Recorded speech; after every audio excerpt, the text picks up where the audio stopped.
வாழ்க விவசாயம். நம்ம இந்த வீடியோவில் எதை பற்றி பார்க்க போகிறோம் அப்படின்னு சொல்லி பார்த்தீங்கன்னாக்கி, நம்ம இது திருநெல்வேலி மாவட்டம். திருநெல்வேலி மாவட்டத்துக்கு நம்ம இதுக்கு முன்னுக்கு ஒரு விவசாயிக்கு நம்ம வந்து திருநெல்வேலி மாவட்டத்தில் இந்த தோப்புக்கு நாங்கள் இதுக்கு முன்னே தென்னங்கன்று கொடுத்துருந்தோம்.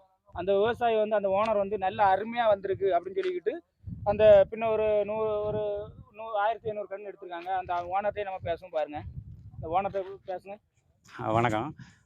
திருநெல்வேலி மாவட்டம் சேர்மாதேவி தாலுகா மேலச்சேவல் கிராமத்தில் ஒரு 200 ஏக்கர் தோட்டம் வச்சுருக்கோம். ஏற்கனவே இவங்ககிட்ட ஒரு 1000 கன்று வாங்கி ஒரு வருஷம் முன்னாடி வச்சுருந்தோம். எல்லாமே பழுது போகாமல் நல்லபடியாக வந்திருந்தது.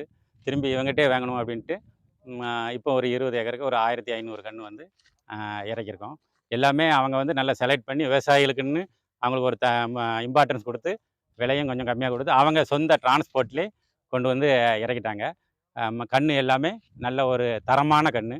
விவசாயிகள் யாரும் பயன்பெறணும்னா கன்னியாகுமரியில் உள்ள இந்த அணு நர்சரியில் எல்லோரும் வாங்கி பயனடையணும்னு கேட்டுக்கிறோம். நம்ம இது வந்து இதே போல் எல்லா விவசாயிகளுக்கும் சப்ளை பண்ணதாட்டு நாம் இருக்கோம். அதாவது விவசாயம் தான் நம்ம நாட்டில் முதுகெலும்பு அப்படின்னு சொல்லி இது பண்ணிக்கிட்டு இருக்கோம். அதனால் விவசாயிகள் எல்லாருமே கண்டிப்பாக புரிஞ்சுக்கணும். அதாவது தரமான கன்று பார்த்து தான் எடுத்தாங்க அவங்க. ஏன்னா நான் பார்த்து தான் கொடுப்பேன். ஏதோ அவங்களுக்கு அவங்க டேஸ்ட்டுக்கு அவங்களே பார்த்து செலெக்ஷன் பண்ணி எடுத்துக்கலாம். அந்த மாதிரி தான் நம்ம பண்ணி கொடுக்குறது. எந்த விவசாயி தேவைனாலும் நம்ம அணு நர்சரி கார்டன் இது கன்னியாகுமரி மாவட்டம் சொத்தோல பீச் பக்கத்துலேயே இருக்குது. என் நம்பரை இதில் செல்லில் கொடுக்குறேன். எந்த விவசாயிக்கு தேவைனாலும் வாங்கிக்கலாம். சரி, மிக்க நன்றி.